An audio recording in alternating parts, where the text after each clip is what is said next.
Not Just Another Day at the Office by Joy McNeil. The drops of rain fell softly onto Liam's bulletproof vest. He normally enjoyed the rain. It was a comforting sound that he happily listened to after a late shift, while he fell peacefully asleep in his warm bed.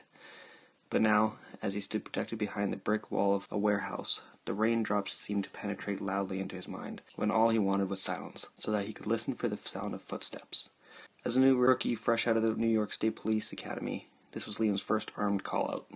He's not too worried about his ability to cope with the scene now playing out before him.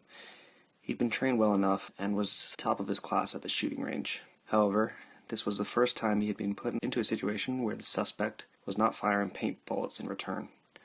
He was a little concerned that he had lost sight of his partner, who had disappeared around the other side of the abandoned warehouse, and had not yet made contact over the radio.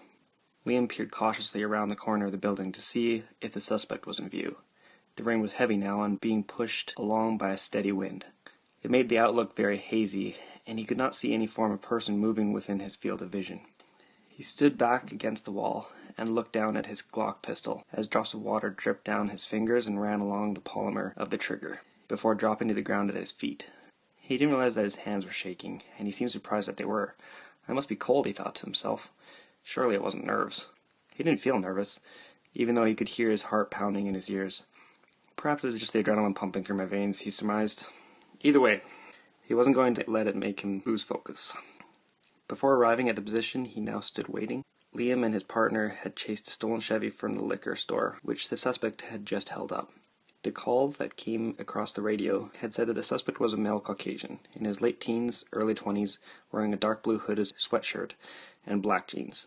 He was armed and had shot and wounded the store owner. Now on foot, the suspect had them run the distance of 2 football fields in pursuit after he had ditched the stolen vehicle in an alleyway a short time ago. Liam wasn't surprised that he was now feeling a bit hyped up. This moment was that he had been trading for, to get a dangerous criminal off the streets. Finally, a call came over the receiver. It was his partner, who stated that the suspect had been sighted and was headed in Liam's direction. He slowly took another look around the side of the building. There in the rain was not the dark figure of a young man in question, but in the hazy gray light from a nearby street lamp, Liam saw the silhouette of a young girl dressed in a white nightgown. He rubbed his eyes in disbelief. What was she doing there? The gunman was headed in her direction. Then, as Liam peered hard at her and wondered if he should run forward to get the child out of harm's way, she faded from sight, as if she had never been there in the first place. The rookie rubbed his eyes again. Don't go gaga now, he thought to himself. He took another look at the same spot, but this time all he could see was a dark figure creeping along next to the fire escape of the abandoned building on the opposite side of the courtyard. The suspect pulled himself up and climbed the ladder. He disappeared through a door on the 3rd and top story of the warehouse. Liam quietly radioed in the whereabouts of their suspect, and hastily began walking around the back of the building he had been sheltered behind, so he could follow the path the suspect had used without being detected. He had only gone a couple of steps, when the ghostly figure of the girl dressed in white appeared ahead of him again. She looked at him this time with an expressionless face. Liam stopped in his tracks, now feeling a little unnerved by the second appearance of this apparition.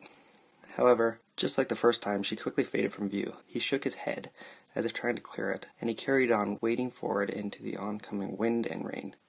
Once he reached the end of the building, he looked around the corner to check if it was all clear. It was then that he saw his partner for the first time since they had parted upon arriving at their location. Zach signaled to him that they should proceed forward to the fire escape, while Zach covering him with his pistol aimed at the 3rd story. Liam quickly darted through the open space at the end of the courtyard, and headed towards his partner, who stood at the edge of the building the suspect had just entered. They crept along slowly, staying close to the brickwork of the old warehouse. Liam had opted to go first, and quickly wished he hadn't, because standing once more in front of him, at the bottom of the fire escape, was the ghostly figure of the child. He turned to his partner and whispered quietly, "You see that at the bottom of the ladder?" "See what?" Zach whispered back, looking puzzled. "Never mind," Liam replied. He didn't want his partner to think he was going off the deep end. Thankfully, the apparition quickly faded again. Liam tried his best to be as quiet as he could while climbing the metal ladder. Not an easy feat, with the gear on his belt hitting the metal rungs with a resounding ping. Luckily enough, the suspect didn't make an appearance at the wrong time, and they both were soon standing on the landing of the top floor. The door stood slightly ajar, and after listening for any sound of movement inside, Zach quietly pulled the metal door open so they could enter the abandoned premises. The blackness had an eerie calm about it, and the smell of old newspapers hit their nostrils, while both men cautiously advanced through the door. Suddenly there was a noise at the other end of the large warehouse, and several bullets hit the wall next to him, as the suspect fired his handgun. Both officers dropped to the ground as the door banged loudly behind them. It appeared the light from outside had given away their location to the suspect. The officers returned fire, and they saw a door quickly open at the other end of the warehouse, and the suspect dart through it. Zach got onto the radio to ask if their backup had arrived. The reply came back that the area outside was now surrounded. However, they were the only officers inside the building. Liam turned on his flashlight to survey the surroundings. There were 2 doors located at each end of the floor they were on. Other than the fire exit they had just entered, Zach opted to follow the suspect's route, and he suggested Liam take the other exit in the hope that they would corner the suspect on one of the floors below. As Liam slowly descended the stairs, he hoped that the ghostly image would not reappear. She seemed harmless enough in appearance, but the sight of her unnerved him. He didn't have to open the door at the bottom of the stairs because it had been left fixed back by the hook on the wall. This level had a lot of windows in it, and from the light on the street lamps outside, Liam could quite clearly see the layout of the floor he was now on. It must have been an office space because there were 5-foot-high cubicles spread throughout the floor. He could hear a faint shuffling sound coming from behind one of the partitions, not far from where he stood. The rookie crept forward silently, holding his Glock firmly in front of him with his finger poised on the trigger. It didn't take him long to locate the suspect, who was crouched down frantically searching through a rucksack. He didn't notice that a police officer was now standing behind him, until Liam loudly stated his presence and demanded that the man put his hands above his head and move away from the bag. The suspect stopped what he was doing. However, he made no attempt to do as he had just been ordered. Do as you are told and move away from the bag backwards towards me with your hands in the air, or I will shoot. Do you understand? Liam ordered in a harsh, demanding voice. The suspect started to turn slowly around towards Liam's direction while placing one arm into the air as he grappled in the bag with his other. In that split second, Liam had to make a decision, and as much as it pained him to open fire, he let out a volley of shots. The man slumped forward on the floor with blood oozing from his chest wound. At first, Liam couldn't move. He stood holding the Glock firmly in one hand while he pushed the receiver of his radio to let them know that the suspect had been shot. Why hadn't the guy done as he had been told? Everything would be fine if he had just listened to the command. As Liam stood there pinned to the spot, he knew he had to keep his weapon positioned on the suspect until his partner could reach them. He could hear someone running towards his direction, and he assumed it was Zach.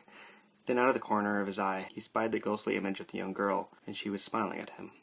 Although, just as she had done before, she faded from view quickly. Liam could feel his whole body shaking uncontrollably. For the first time that night, he didn't care that the apparition had shown herself. He was too focused on the limp body before him to worry about anything else. He kept thinking that the suspect would get back up and fire at him at any moment. Zach finally showed up. It seemed like he had taken an eternity to arrive at the scene, when really it had been no more than a minute. He had his weapon in one hand and was carrying a Colt pistol in the other. "I found this on the stairwell," he said, holding up the other gun. "It's empty. I assumed he discarded it as he may have run out of ammo. Hold yourself in that position while I check him over for any other weapons." His partner cautiously rolled the suspect onto his back and felt for the carotid pulse on the man's neck. "He won't be shooting at us anymore," he stated blankly. Liam lowered his pistol while Zach started to search the body for any concealed weapons. "He's clean," he added, before turning his attention to the rucksack. All Zach found was a screwdriver, worn leather wallet, a large pile of loose cash, and a bottle of Jack Daniels whiskey. Shit, he was unarmed, Liam stated in total disbelief. He felt a harsh, deep sense of regret engulf him like an Arctic winter at the sudden realization of what had just occurred. "Well, not totally unarmed, Liam. The screwdriver would have caused some damage if he had the opportunity to use it against you," Zach replied. "I guess so," Liam answered faintly, not thinking for a moment that the screwdriver, which he assumed the suspect kept for breaking into cars, would have been any competition to a Glock. From that moment on, it didn't take long before the area was swarming with police personnel. The chief walked up to Liam casually. "Are you okay, son?" he asked in a fatherly tone. It was then that the realization hit home for Liam. He had just killed a man. Of course he wasn't okay. He felt like crap.